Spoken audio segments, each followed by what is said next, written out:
What I can tell you right now is Ezra Klein of the New York Times said, I went and talked to people. They're pissed. They're experiencing crime and groceries are too expensive. And then Jennifer Rubin at WAPO says, that's actually fake news. Everything's fine. It's like, I liken it to that joke from Family Guy where Peter Griffin's in an elevator with one person. Peter Griffin farts, looks at the other guy and goes, it was you. I'm like, you can't lie to me, dude. I'm experiencing $7 butter. It's crazy to me that they're like, it's the right-wing media sphere is lying about the economy. Butter was $7. Do you remember? My whipped cream was $7. At the beginning of the Biden administration, when the actual line was that prices were going up because corporations were colluding to do it to turn the people against Joe Biden because he was in the pocket of all these corporations. It's conspiracy theorists. It's just fascinating to me that if you read the Washington Post and the New York Times exclusively and you watch MSNBC, you are in a paranoid, delusional state. Yeah, you can find like the most fringe right-wing theories and it's going to be something like, I think the elites are up to stuff that they probably shouldn't be up to. And it's like, okay, Uncle Rob. But then you just read like the Washington Post and it's completely misaligned with the reality and it radicalizes people. You look at what it did with the second would-be Trump assassin. It's like these people have had their brains completely destroyed by the mainstream media. I think one of my favorite is Alan Lichtman, because I talked about this earlier today. I did a segment. He's the professor with the keys to the White House. Yes. If you give a practical, not procedural assessment of the keys, all 13 are false. Mm-hmm. So for those that aren't familiar, this guy's got a prediction model going back to 81, and it's been right every time except 2000. He predicted Harris would win. He was wrong. So the way the keys work is there's 13 statements. If 6 or more are false, the challenging party wins. The incumbent party loses. And it's a bunch of questions like, is there a scandal? How's the economy? If you assess it based on practical emotions and sentiment of the people, Trump was predicted for a landslide victory, or I shouldn't say a landslide, but a sweep across the board. And if you live in MSNBC reality, you'd probably think Kamala Harris is going to win. Now, this guy is the perfect example. He was wrong. He puts out a video and says, the keys failed. My prediction was incorrect. I own up to it. I'm going to take some time off to assess and figure out how this happened.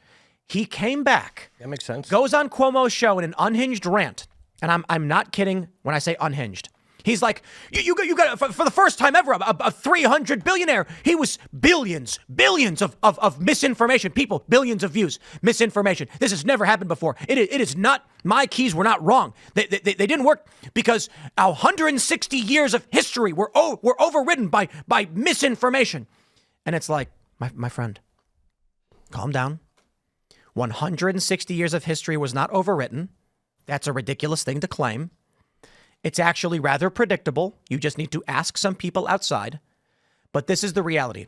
While they claim Alex Jones is a conspiracy theorist spewing hate and trapping you in a conspiracy world, it's actually them. You've got The View saying, don't go to your families for Thanksgiving. Huffington Post wrote an article saying, my husband and his family voted for Trump, so I'm skipping the holidays. That is the weird psycho cult saying, stay away from your friends and family. They're the ones giving you bad information, claiming it's good. Then they're claiming it's Alex Jones who's got you trapped in a cult. Yeah, I think he even got it wrong in 2016, and then he had to explain it by saying, well, actually, my model predicts the popular vote, and since Hillary won, technically, I'm still right. So he's had to, explain himself walking into walls 2 or 3 times now. And like you said, I mean, if you read the keys, it's just an interesting set of heuristics, and yeah, you could go back and apply it to every election since the Civil War, which I think is what he's done. And this guy probably makes a very handsome salary to get wheeled out every 4 years and go on MSNBC and do his little segment about how the Democrats predicted to win, and I'm like a guru, and I have this forbidden knowledge and skeleton key, but he has no idea what he's talking about, because if anybody who is aligned with reality applies his model, it shows that Trump is going to win. There was even, I think on MSNBC, there was this female economist who has a model for predicting recession. It has something to do with the 3-month change in unemployment over the absolute rate or something. And every time that number has been a certain figure, we have been in a recession. And so they had her on because that number was showing we are in a recession. And she literally goes, well, actually, it's different now because we're waiting for, the Biden policies to take effect, but we're getting close, so we have to go out and vote. And so it's like, okay, if you're that woman, are you really concerned about, integrity, or do you want to keep your nice MSNBC contributor job and just lie?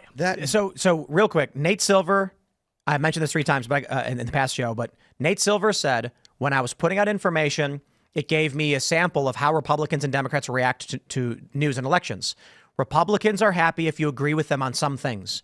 Democrats are mad if you don't agree with them on everything. What happens?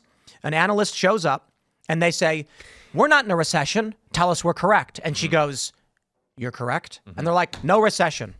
Yeah, I think because, the people, it doesn't matter what the figures say. Their perception is going to inform how they choose to vote. Well, look, good. I didn't want you to stick the pit bulls on me if I cut you off or anything. That's, people were experiencing, a majority of Americans were saying, I think we're in a recession. And that model said we're in a recession. And if you look at every election in the last 60 years or so, every time the country has had a presidential election while there was a recession, the incumbent party lost that. Because whether or not it's their fault, people are experiencing the economy and the grass is always a little bit greener. And so that was what it was looking like going into this. It's like, okay, Trump's going to win just based on that alone. Two things. First of all, the fact that we're in a recession has been hidden by the administration. They've had to revise numbers multiple times, so they've been doing everything that they can to cook the numbers. Second of all, the truth of the matter is, wages always rise after the inflation happens. So the idea that, the inflation stopped, so everything's fine now. Prices don't go back to the way they were before the inflation came. Wages rise to meet the inflation. So the inflation is the leading indicator, and then the wage rise is the lagging indicator, and it takes time. So the fact that they managed to slow inflation down, that's a good thing that I think that maybe the administration can take credit for, but that doesn't mean that they weren't responsible for what caused the inflation in the first place. You can have a booming economy that doesn't have the major effects of inflation because you have increased the money supply, but you have to have that kind of pro-business, pro-growth policy. And the Democrats have never had that. The left has always had a policy, or at least in the past 20 years has had policies that say we need to cut back, we need to shrink because we can't use too much energy. We have to worry about global warming. We have to worry about the environment. We have to worry about all of these things that are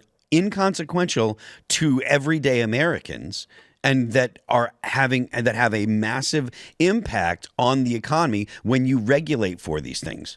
Thanks for checking out this clip from Timcast IRL. Make sure to watch the show live Monday through Friday at 8 p.m. Subscribe to this channel, and we will see you all there.